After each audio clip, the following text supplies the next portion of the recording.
नमस्कार दोस्तों, आज हम आए हैं खंडवा विधानसभा में और हमारे साथ हैं कांग्रेस के वरिष्ठ नेता सुनील आर्या जी, जो इस बार विधानसभा में प्रत्याशी के लिए टिकट दावेदारी भी कर रहे हैं। खंडवा काफी समय से भाजपा के कब्जे में है। कांग्रेस इससे सत्ता से काफी समय से दूर है। लगभग 25 से 30 साल हो गए जब यहाँ विधायक महापौरी लगातार कांग्रेस से दूर रही है, भाजपा के अंतर्गत रही है। डेवलपमेंट खंडवा में 30 सालों में भाजपा ने क्या किया और कांग्रेस आखिर किस विकास के कारण यहाँ पे नहीं आ रही, आखिर भाजपा इतना कौन सा विकास कर रही है जिसके कारण भाजपा कांग्रेस लगातार पिछड़ती जा रही है। जबकि खंडवा जो 30 साल पहले था, अगर घरों को छोड़ दिया जाए तो आज भी वही है। आप क्या कहेंगे और क्या रणनीति है इसके बारे भाई साहब, मैं ये कहूंगा कि खंडवा को आप भली भांति जानते हो। और आप खंडवा कब से आ रहे हैं? में? हाँ, 10-12 साल तो हो गए। आपने 10-12 साल पूर्व के खंडवा में और आज के खंडवा में क्या बदलाव देखा? आप इससे ही विकास का अंदाजा लगा सकते हैं। नहीं तो खंडवा में आखिर फिर लगातार भाजपा जीत रही है तो कुछ तो कर रही होगी। अगर कांग्रेस कह रही है कुछ नहीं कर रही, पब्लिक भी कह रही है, फिर पब्लिक वोट क्यों दे रही है? पब्लिक जो है इनके भ्रम के झूठे जाल में चुनाव के एन टाइम पर फंस जाती है और अब जनता भी इनको जानने लग गई है। नहीं तो अभी जैसे किन मुद्दों पे तैयारी क्या कर रही है कांग्रेस? इस बार की क्या स्थिति लग रही है? फिर से भ्रम में फंसेगी क्या? पिछली बार हमारी कांग्रेस की जो 15 महीने की सरकार रही है कमलनाथ जी की, उस 15 महीने में जनता ये जान चुकी है कि 15 साल में उनके साथ में क्या हुआ और 15 महीने की कमलनाथ जी की सरकार ने क्या क्या कार्य किए। जनता अच्छे से अवगत है।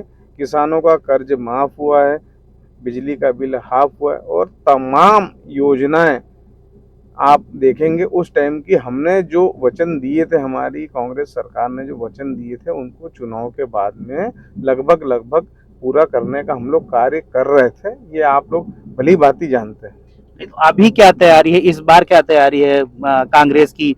क्योंकि मुद्दे तो होंगे काफी सारे। अभी इतने सालों की भाजपा की इनकम्बेंसी बन जाती है, लगातार भाजपा के विधायक रहे हैं, महापौर रहे हैं, तो खंडवा के विकास में बहुत सारे मुद्दे होंगे जिसको सरकार के खिलाफ उपयोग किया जा सकता है। तो मुख्य मुद्दे क्या हैं? खंडवा में क्या नहीं हुआ जिसपे आप सरकार को घेरेंगे?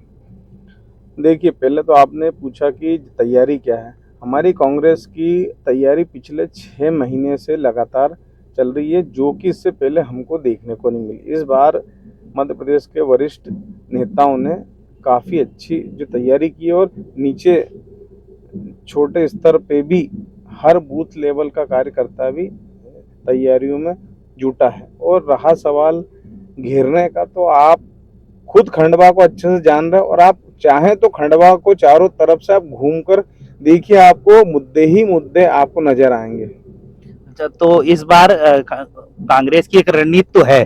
पिछले कई बारों से इस बार कांग्रेस ज्यादा अच्छी रणनीति में दिख रही है और इस बार हड़बड़ाहट में भी नहीं है, क्योंकि नहीं नहीं, भाजपा की लगभग 3 लिस्टें, 2.5 लिस्टें आ चुकी हैं। 2 लिस्टें बड़ी और एक लिस्ट में एक नहीं नाम आया था।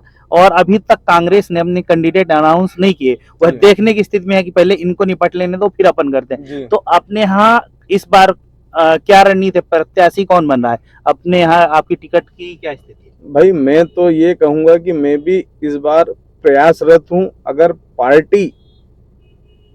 पार्टी अगर चाहेगी तो मुझे भी प्रत्याशी बना सकती है। पार्टी चाहेगी तो अन्य भी किसी और को भी प्रत्याशी बना सकती है। पर हम सबका चुनाव चिन्ह एक ही होगा, हाथ का पंजा।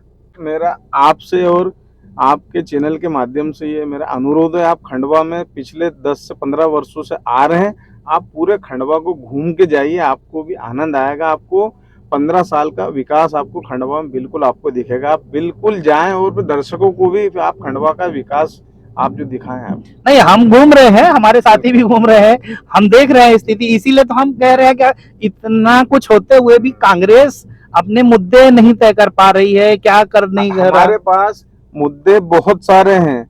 हमने जो है पूरी लिस्टिंग बना के रखी है और हम चुनाव में ही हमारे मुद्दे बताएंगे। और वैसे तो जनरल मुद्दे हैं कि हमको 15 साल में शहर में भाजपा ने बहुत कुछ दिया। पहले हमारे एक जो मशहूर 3 पुलियां हुआ करती थी, अब हमारे यहाँ 2-3 पुलियां हो गई है, तो दिन 2-3 पुलियां हो गई है। यानी पहले लोग एक नाम से जो मशहूर थे कि खंडवा में 1-3 पुलिया, अब 2-3 पुलिया। यानी ये इतना जो विकास हुआ है हमारे यहाँ पर, एक पूरे शहर में एक रेलवे का ओवर ब्रिज है, हाँ दिन भर जाम वहां पे लगता रहता है दिन भर। और ये अच्छा, कंडीशन कब से बनी हुई, पर हमारे जनप्रतिनिधियों का तो कुछ पिछले 7-8 साल हो गए इस पुल को बनते हुए, जो ये 3 पुलिया के ऊपर से बन रहा है। आखिर इस पे क्या ऐसी अड़चन आ रही है कि ये बन ही नहीं पा रहा?